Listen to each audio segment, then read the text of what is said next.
आज आम्ही निवेदन नगरपालिकेमध्ये नगराध्यक्ष मॅडमांना दिलं.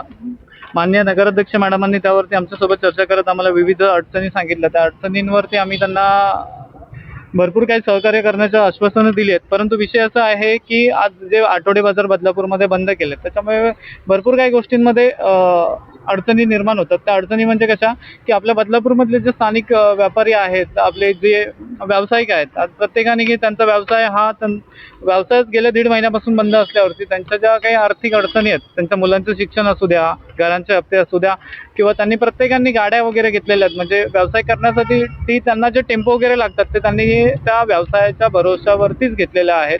आज जर त्यांचा व्यवसाय ठप्प पडला तर 1.5 महिन्यापासून त्यांच्या प्रत्येकाच्या घरामध्ये, काही लोकांच्या घरामध्ये चूल पेटलेली नाही आहे. जर त्या लोकांचा एक माणूस जर कमवत असेल, त्याच्यावरती 4 माणसं त्यांचं पोट चालत असतं, त्यांचा उदरनिर्वाह चालत असतो.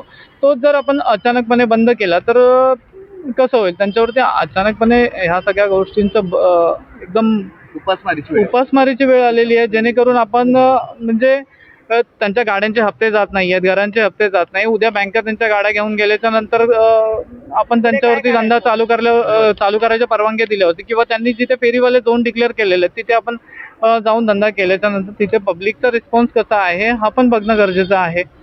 आणि या सर्व गोष्टी आठवडे बाजार बंद करत असताना तिथल्या स्थानिक व्यावसायिक लोकांना, व्यापाऱ्यांना विश्वासात घेणं गरजेचं होतं. ते कोणत्याही प्रकारे विश्वासात घेतलेलं नाही आहे. जर समजा आठवडे बाजार चालू होत नाही आहेत तर त्यांना कुठेतरी पर्याय त्यांनी मार्गही उपलब्ध करून दिलेला नाही, की तोपर्यंत आम्ही आमचं नियोजन करेपर्यंत काहीतरी मार्ग काढू. अशा कोणत्याही प्रकारच्या गोष्टी घडलेल्या नाही आहेत. त्यामुळे आमचं स्पष्ट असं मत आहे की आठवडे बाजार हे चालू करण्यात यावेत, कारण का त्याच्यावरती सर्व व्यापाऱ्यांचं पोट आहे, ते काय बाहेरचे नाही आहेत. काही नगराध्यक्ष मॅडमांचं असं म्हणणं आहे की बांगलादेशीय तिथे आहेत, तर ते तिथे कोणत्याही प्रकारचे बांगलादेशीय नाही आहेत, आणि आम्ही तिथे बांगलादेशी असतील तरी आम्ही त्यांना धंदा करू देणार नाही तिथे, असं आम्ही त्यांना आश्वासन दिलेलं आहे. परंतु त्यांनी आमच्या अर्जाचा लवकरात लवकर विचार करून आमच्यावरती जी काही उपासमारीची वेळ आलेली आहे त्याचा मार्ग काढावा. अन्यथा आम्हाला घरामध्ये उपासमारी करण्यापेक्षा मग आम्हाला रस्त्यावरती बसून उपोषण करावं लागेल, असं आम्ही त्यांना स्पष्ट आमच्या अर्जामध्ये असं मी उल्लेख केलेला आहे. त्याचनंतर आठवडे बाजारामध्ये अनेक लोकांचे फायदे असे आहेत की गोरगरीब जनता जी बदलापूर शहरामध्ये राहते त्यांना स्वस्त दरात भाज्या मिळतात. बाहेर बाजारामध्ये ज्यावेळेस बाजार नसतात, कॉम्पिटिशन नसतं, त्यावेळेस त्यांची कुठेतरी मक्तेदारी चालू असते. ही मक्तेदारी आठवडे बाजारामुळे बंद असते. त्यामुळे माझी नगरपालिकेला आणि नगराध्यक्ष मॅडमांना, मुख्याधिकारी साहेबांना आणि माननीय राजन घोरपडे साहेबांना विनंती आहे की आमच्या अर्जाचा योग्य तो विचार करून लवकरात लवकर आम्हाला योग्य तो निर्णय आणि न्याय देण्यात यावा, अशी आम्ही त्यांना विनंती करतो. नगराध्यक्ष मॅडमांनी सांगितलं की आठवडे बाजारामध्ये बाहेरील लोक जास्त असतात, बांगलादेशीय लोक जास्त असतात, किंवा त्यांना रोडामध्ये काही अडचणी येतात. परंतु विषय असा आहे की जर त्याचं व्यवस्थित नियोजन केलं तर अशा काही अडचणी येणार नाही, आणि आपण निदान स्थानिकांना प्राधान्य त्याच्यामध्ये दिलं पाहिजे.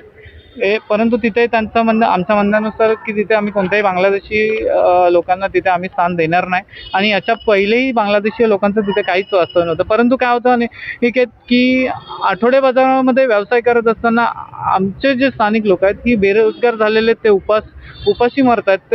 त्यांच्यावरती पूर्णपणे उपासमारीची वेळ आलेली आहे. मार्च एंडिंग चालू आहे, आणि मार्च एंडिंगच्या तोंडावर जर त्यांचा व्यवसायच बंद केला तर ते बँकेचे हप्ते कसे भरतील, घराचे हप्ते कसे भरतील, घरामध्ये अन्न कसं शिजवतील? त्याच्यामुळे लवकरात लवकर याच्यावरती, कारण का ती जी काही उपासमारीची वेळ ही बदलापूरच्या जनतेवरती आलेली आहेत, कुठेही ते व्यवसाय करणारी लोक ही बदलापूरमधलीच आहेत.